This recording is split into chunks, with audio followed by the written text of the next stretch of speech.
So today, we're going to dive into a system of worship that's, believe it or not, designed with this incredible ease and flexibility for pretty much any situation you can think of. We're going to journey from the literal earth under our feet as a way to get pure, all the way up to the heavens in our connection with God through prayer. Okay, let's just start with a super practical question. Picture this. You are traveling, maybe you're not feeling well, or you're just somewhere where there is absolutely no water to be found. How in the world do you get ready for prayer?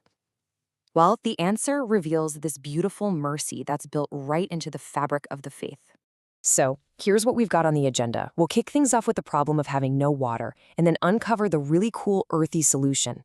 We'll go over exactly how to do it, touch on some specific guidance for women, and then zoom out to the big picture, the whole purpose and timing of the 5 daily prayers.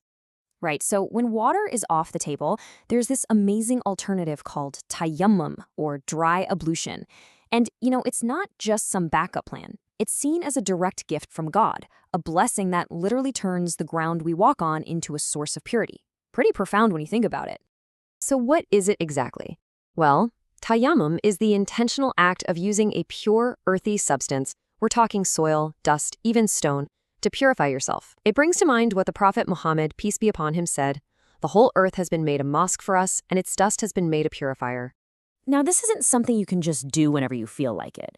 The law lays out some very clear, valid reasons. For instance, if water is more than a mile away, or if using it would actually make you sick or worsen an illness. It's even allowed if there's some kind of danger between you and the water. But what I find really fascinating is this last one. You can also do it if you're about to miss a prayer that you can't make up later, like the Big Eid prayer or a funeral prayer. Okay, so we've got the why and the when down. Now let's get into the nitty-gritty of how to actually do it. And this is absolutely crucial. Before you even think about touching the earth, it all comes down to your intention. Now, with water, intention is recommended, sure, but for tayammum, it's an absolute pillar of the act. You have to consciously intend in your heart to purify yourself for prayer. Without that specific goal, the physical motions don't mean a thing. The actual method is beautifully simple. You start by saying Bismillah, then you just strike a pure earthy substance once with your palms. You can dust them off a bit so there's not a lot of excess, and then you wipe your entire face. Then you strike the earth a second time, use your left palm to wipe your right arm all the way up to the elbow, and then switch, using your right palm on your left arm. That's it. You're purified. So, what breaks it? The rules here are really straightforward. First off, anything that breaks your regular ablution with water, or wudu, also breaks tayammum. And second, your tayammum is no longer valid the moment the reason you did it in the first place is gone. So if water suddenly becomes available, or your sickness is cured, you have to switch back to using water. And just to show you how detailed and comprehensive this whole system is, it provides specific rulings for all sorts of situations, including those that are unique to women's natural cycles. This really shows the nuance in the law. It makes a clear distinction between natural menstrual and postnatal bleeding on one hand, and irregular bleeding that might be caused by an illness on the other.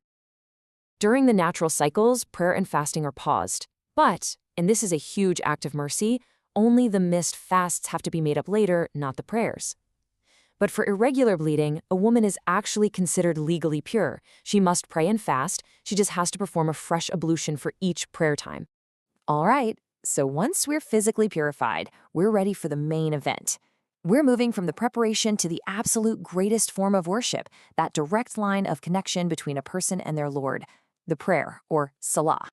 I just love this powerful analogy from the Prophet. It captures the whole essence of prayer so perfectly. It's not just some empty ritual. It's a spiritual cleansing.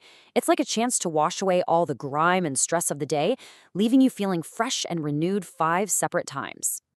So what is Salah really? Well, linguistically, the word just means supplication or making a plea. But in the sacred law, it refers to a very specific set of words and actions. It has a clear starting point, the declaration that God is the greatest, and a clear ending, the greeting of peace. And who has to pray? Well, there are 3 simple conditions. A person must be a Muslim, they have to have reached the age of puberty, and they have to be of sound mind. So the obligation is tied directly to faith, maturity, and reason. Even though the official obligation doesn't kick in until puberty, there's a huge emphasis on building the habit from a young age. Parents are told to start teaching their kids how to pray when they're 7. By age 10, they're encouraged to be a bit stricter about it, all to make sure prayer becomes a natural, ingrained part of life before it becomes a formal duty. Okay, now let's talk about timing. The 5 daily prayers, they create this incredible divine rhythm that really structures a Muslim's entire day. It's like a built-in series of breaks from all our worldly stuff to just pause and remember our Creator. And this isn't just a friendly suggestion. It's a direct command from the Quran itself. The prayer is completely tied to specific times. You can't just pray whenever you want. You can't pray before the time starts, and you really shouldn't delay it past its window without a good reason. It's an appointment you're meant to keep. And here they are, those 5 sacred appointments. First up is Fajr, that quiet 2-unit prayer that greets the very first light of dawn. Then comes Zuhr, the 4-unit prayer right after the sun has passed its peak, giving you a pause in the middle of the day. That's followed by Asr, another 4-unit prayer in the late afternoon as the shadows start to get long. Then, just as the sun disappears, comes Maghrib, a quick 3-unit prayer during that beautiful twilight time. And finally, there's Isha, the 4-unit prayer of the deep night, after the last bit of evening glow has faded. They're all woven into the sun's journey, creating this amazing spiritual rhythm for your day. And to wrap up the whole daily cycle, there's the Witr prayer. It's a 3-unit prayer that's considered compulsory, and it's performed anytime after Isha, but before the dawn of the next day. So let's do a quick recap. We've seen that purification is a massive mercy, something that's possible even when there's no water. We've learned that the guidance is incredibly thorough, with clear rules for everyone in every situation. And we've seen how all this prep work leads to the ultimate goal, prayer, which is a direct, cleansing connection that structures your day around 5 sacred appointments with your Creator. And that kind of leaves us with a final thought to chew on. Beyond all the rules and rituals, just imagine, how might a person's life, their inner world, be totally transformed by embracing a daily rhythm that's built on stopping, purifying, and connecting with the divine in an act of pure gratitude?